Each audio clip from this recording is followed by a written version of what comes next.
We've got Michael Davies of Davies Abogados. Solicitors and barristers. Solicitors and barristers.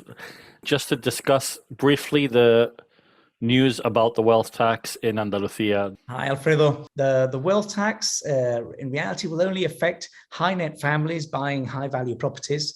But it's still very, very interesting. And together we add it to the big reductions in transfer tax that we've already seen and the reduced inheritance tax in Andalucía. Andalucía has basically turned itself into the tax-wise, the best place to retire to in Spain. The only place comparable would be the Madrid region, but of course it's not one of those sort of areas where people retire to in general. So compared to the Valencia region and the Balearic region, I mean, we are absolutely the best without any doubt. So wealth tax, the way it used to work, and it's going to be basically, it's been valid up to today. So next year will be the first year that people will not have to file a wealth tax return. Wealth tax returns in the past had to be filled in by non-residents if the asset that they owned in Spain was worth more than 700,000 euro.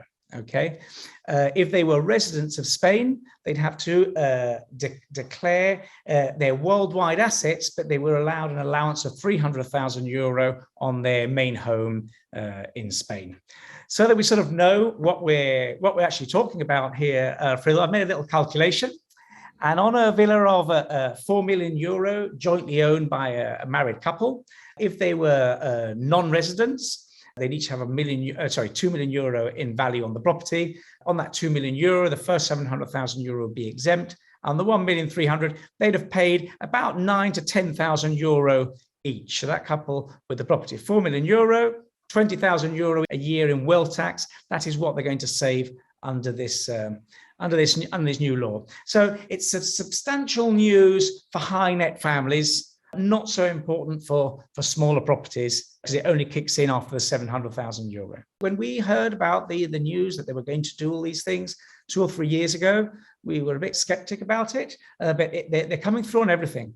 As you know, we've already got the lowest transfer tax in Spain. We've got 7% here in Andalucía when you buy a second-hand property. So you've got the transfer tax savings. That is already the law over here.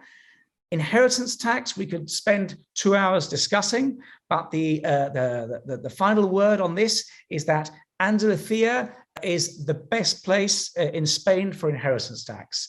I mean, compare it to Valencia region and the Balearics. I mean, it is tremendous. We did an example, you know, with a 2 million euro villa or even a very small villa, the difference in what a spouse would pay in Marbella to these other places is tremendous. It is very large, and that is definitely worth people looking into it before they purchase. And now finally, we've got the wealth tax. Okay, so it does have a large effect on high net families, because we must not forget that if they become residents in Spain, they'll be paying wealth tax here in Spain. They would have paid wealth tax in Spain, not only on their asset in Spain, but on their worldwide assets. So that's a very, very important issue. And not only have we got these really sort of good savings in Andalucía, but they're also working really hard on things that the normal buyer cannot actually see, but builders are all looking into, because they're making all the procedures to build new urbanizations, to make new investments easier.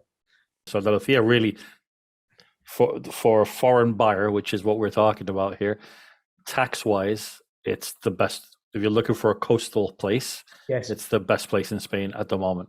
Yes, without doubt. The moment that the news came out, we said we've got a newsletter to solicitors that we deal with in London and family offices that deal with high net families, and we've immediately informed them of this change, because this is very important to high net families. What's a 20 grand a year saving, isn't it? What a 4 million. Yeah. And it could even be more. I mean, if you're a wealthy family that has assets back home and they want to become residents, or because even if people move out with the idea that in principle they'll remain non-resident, in the back of their mind they're thinking, well, I want to have the possibility of becoming a resident in the future. And if you're a Russian oligarch, you don't want the idea of having to pay wealth tax on your worldwide asset in Marbella, basically. Right, gotcha. Well, that's brilliant. Thank you so much for the clarification. It's good news for all. And if anybody wants to discuss this further on an official basis, your contact details will be in the post. Alfredo, thank you very much. Thanks for joining me. Thank you. Bye.